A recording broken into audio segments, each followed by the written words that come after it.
সালামু আলাইকুম। স্বাগত জানাচ্ছি আপনাদের সবাইকে। কানাডার স্টাডি পারমিট নিয়ে রিসেন্টলি একটা আমরা আলোচনা করেছি। সেখানে বলেছিলাম যে স্টুডেন্টদের জন্য নতুন রুলস চালু করতে যাচ্ছে গভর্নমেন্ট। সেই আলোচনারই ধারাবাহিকতায় ফাইনাল একটি আপডেট আজকে আপনাদেরকে দিব। কানাডা ইমিগ্রেশন ডিপার্টমেন্টের ওয়েবসাইটে গভর্নমেন্টের পক্ষ থেকে তথ্য আপডেট করা হয়েছে। এখানে স্টুডেন্টদের অনেকে বিশেষ করে পড়াশোনা করার ক্ষেত্রে দেখা গেলো কেউ 4 বছরের ব্যাচেলর করতে আসবে। তো সেই 4 বছরের ব্যাচেলর কমপ্লিট করার আগে কন্ডিশনালি তাকে কোনো প্রি রিকুইজিট কোর্স করতে হচ্ছে, সেটা ইএসএল হোক কিংবা অন্য কোনো ডিপ্লোমা কোর্স হোক, শর্ট কোর্স হোক না কেন, সেটা কন্ডিশনাল। ওই কোর্সটা কমপ্লিট করে দেন সে মূল কোর্সে পড়াশোনা করবে। তো এই ধরনের কেসে যারা কানাডাতে আসবেন তাদের জন্যেই মূলত এই পরিবর্তনটি কার্যকরী হচ্ছে। সেক্ষেত্রে শুরুতেই কানাডা গভর্নমেন্ট 90 দিনের স্টাডি পারমিট দিবে। সেই স্টাডি পারমিট দিয়ে সেই প্রি রিকুইজিট কোর্স কমপ্লিট করে তারপরে মেইন যে কোর্সটা শুরু হবে সেটার জন্য নতুন করে আবার আবেদন করতে হবে। এই বিষয়গুলো আরও খোলসা করে উদাহরণসহ আমাদের আলোচনায় ফুটে উঠবে। কানাডা এবং কানাডার বাইরে থেকে যারা এই আলোচনা শুনছেন তথ্যগুলো জানার চেষ্টা করবেন, পরিচিতদের মধ্যে শেয়ার করবেন যাতে অন্য ব্যক্তিরা উপকৃত হন ইনশাল্লাহ। চলুন আমরা বিস্তারিত জানি।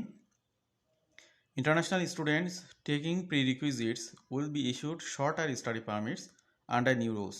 তো আগের রুলস অনুযায়ী কেউ যদি 4 বছরের ব্যাচেলর কোর্সের মধ্যে 6 মাসের কন্ডিশনাল কোনো কোর্সে আসতো তাহলে তাকে পুরো সময়ের জন্যই স্টাডি পারমিট ইস্যু করা হতো, 4 বছরের জন্যই ইস্যু করা হতো। সেই জায়গাতেই পরিবর্তনটা আসতেছে, বুঝতে পেরেছি নিশ্চয়ই। International students arriving in Canada to complete prerequisite courses prior to starting longer programs will now be issued shorter study permits.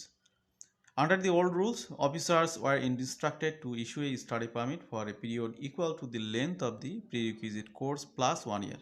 তো আগে যেটা হতো যে আগে 4 বছরের ইস্যু হতো না, এখানে দেখতে পাচ্ছেন যে প্রিরিকুইজিট কোর্সটা ছিল সেদের সাথে অ্যাডিশনালি 1 বছর সময় দিত। কী জন্যে সময় দিত?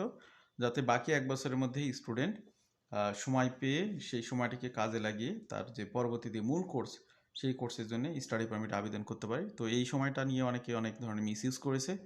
এর ফলেই মূলত এখানে নতুন যে নিয়মটা করা হচ্ছে, নাও এই study permit is to be issued for only 90 days beyond the length of the prerequisite course. তো এখানে 90 ডেজ এক্সট্রা থাকতেছে। পার্থক্যটা হলো আগে ছিল 365 দিন, এখন সেটা হয়ে যাচ্ছে 3 মাস। তো 90 ডেজটা কীভাবে এখানে কাউন্ট হবে? ধরুন যে আপনি 4 মাসের ইএসএল কোর্স করতে আসতেছেন, সেটা ডিসেম্বর 2027 থেকে শুরু হবে। তো এখন সেটা শেষ হচ্ছে এপ্রিল 2027-এ। তো কানাডা গভর্নমেন্ট আপনাকে পারমিট দিচ্ছে সেই এপ্রিল 2027 পর্যন্ত প্লাস আরও 90 দিন। 90 দিন এক্সট্রা কেন দিচ্ছে? যাতে করে সেই সময়ের মধ্যে আপনি আপনার মূল কোর্সের জন্য স্টাডি পারমিটে আবেদন করতে পারেন। তো আগে ছিল সেটা 365 দিন, সেটা কমিয়ে 90 দিন করা হলো। তো according to updated instructions to officers published on the Immigration Department website February 19, 2026. তো 19 ফেব্রুয়ারি মূলত এই ইনস্ট্রাকশনগুলো অফিসারদেরকে দেওয়া হয়েছে। এই বিষয়গুলো অনেকটাই খোলাসা করা আছে আমাদের জাস্ট আগের আলোচনায়। এখানে একটা এক্সাম্পল আপনাদেরকে এখন তুলে ধরবো, যেটা আগে আলোচনায় ছিল না। এক্সাম্পল ইএসএল প্রি রিকুইজিট থেকে 4 ইয়ার প্রোগ্রাম। তো সেলিনা লেভেন্স সে কন্ডিশনাল অফার লেটার পেয়েছিল 4 বছরের ব্যাচেলার্সের জন্য একটা ডেজিগনেটেড লার্নিং ইনস্টিটিউশন থেকে। তো তার যেহেতু অফারটা ছিল conditional, her acceptance is conditional on accepting 4 month English as a second language, অর্থাৎ ইএসএল প্রোগ্রাম কমপ্লিট করলে দেন মূল প্রোগ্রামে সে শুরু করতে পারবে, which runs from May 6, 2026 to September 6, 2026. Serena applies for a study permit prior to travel to Canada, and upon arriving at port of entry is issued a study permit valid through to December 5, 2025, 26 September 6 plus 90 days. তো আমি যেমনটি আপনাদেরকে উদাহরণ দিলাম যে যেই সময় শেষ হচ্ছে সেপ্টেম্বর 6 থেকে শেষ হচ্ছে, এটির সাথে 90 দিন যোগ করে সেটা গিয়ে দাঁড়াচ্ছে ডিসেম্বরের 5 তারিখ পর্যন্ত। তো এখানে সে কী করবে? সেপ্টেম্বরের 6 তারিখ পর্যন্ত কোর্সটা কমপ্লিট করবে, করার পরেই সে নতুন করে আবার তার মূল প্রোগ্রামের জন্যে স্টাডি পারমিট আবেদন করবে এবং সেটার রেজাল্টের জন্য তাকে 3 মাস সময় দেওয়া হচ্ছে। এই 3 মাসের মধ্যে সে রেজাল্ট পাবে কানাডার বর্তমান প্রসেসিং টাইম অনুযায়ী, সেটা আশা করা যায় পাবে। যদি কোনো কারণে নাও পায় তাহলে সে ব্রিজিং ওপেন ওয়ার্ক পারমিটে থাকবে, মেইনটেইন স্ট্যাটাসে থাকবে, তার সমস্যা হবে না। She completed her ESL program in September then from within Canada submits another study permit application for her bachelor program. As she is within Canada, Selena will benefit from maintained status, meaning that she may continue studying under the conditions of her existing permit while her new study permit application being processed. তো নতুন অ্যাপ্লিকেশনের result পাওয়ার আগ পর্যন্ত সে তাকে maintain স্ট্যাটাসে তাকে থাকার সুযোগ দিবে কানাডা গভর্নমেন্ট, বাকিরা ওইভাবে সুযোগগুলো পাবেন।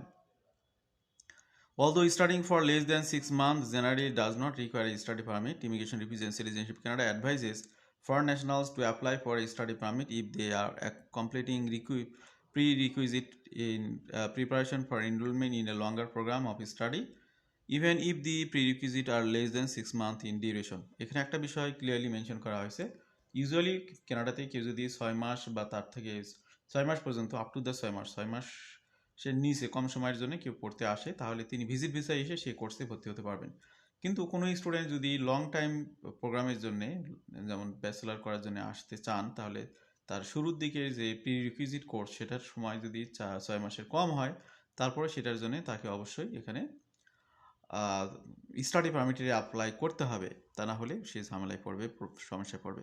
If Selina had not applied for the initial study permit for 4 months of ESL study, she would not be allowed to apply for a study permit from within Canada.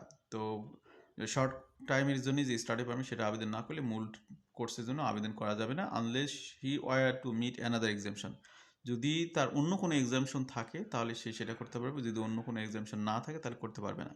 Other instances where you can apply for study permit from within Canada, তো কোন কোন ক্ষেত্রে student হিসেবে আপনি আবেদন করতে পারবেন inside Canada থেকে, বিশেষ করে অনেকেই স্পাউজাল ওপেন ওয়ার্ক পারমিট নিয়ে কানাডাতে আসেন, তিনি যদি পড়তে চান তাহলে তিনি ইনসাইড কানাডা থেকে আবেদন করতে পারেন। দেখুন কোন কোন ক্ষেত্রে এটা সুযোগ। Possessing a valid study or work permit, তো আপনি ভ্যালিড এই পারমিট নিয়ে থাকলে আপনি নতুন করে স্টাডির জন্য আবেদন করতে পারবেন। Being the spouse of common law partner or common law partner of a worker or a student in Canada on a valid permit, being an exchange student or visiting student, তারাও এখানে স্টাডি পারমিটে আবেদন করতে পারবে।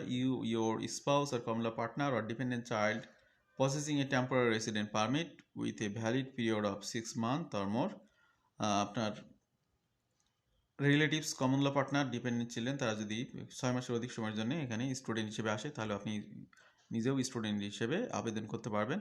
Being sponsored and having already submitted a permanent resident application, কেউ যদি PR application submit করে acknowledgement of receipt পেয়ে যান তাহলে তারা এখানে স্টাডি পারমিটের জন্য আবেদন করতে পারবেন। Being a refugee Clement in Canada, তো এই সেক্টরগুলোতে যদি কেউ থাকেন তাহলে তারা এখানে স্টাডি পারমিটের জন্য আবেদন করতে পারেন। তো আজকের আলোচনায় মূলত 19 তারিখে যে আপডেট দেওয়া হলো আগের আলোচনার রেফারেন্সে সেটাই আমরা তুলে ধরার চেষ্টা করেছি। তো কানাডার বাইরে এবং ভিতরে যারা শুনেছেন তথ্যগুলো আশা করি অনেকের জন্যই কাজে আসবে, বিশেষ করে যারা কন্ডিশনাল কোর্সে আসবেন তাদের জন্য খুবই কাজে আসবে, এটা আমরা বিলিভ করি। আমাদের সাথে থাকার জন্য আবারও ধন্যবাদ। ভালো থাকবেন সবাই। আল্লাহ হাফিজ। সালামু আলাইকুম।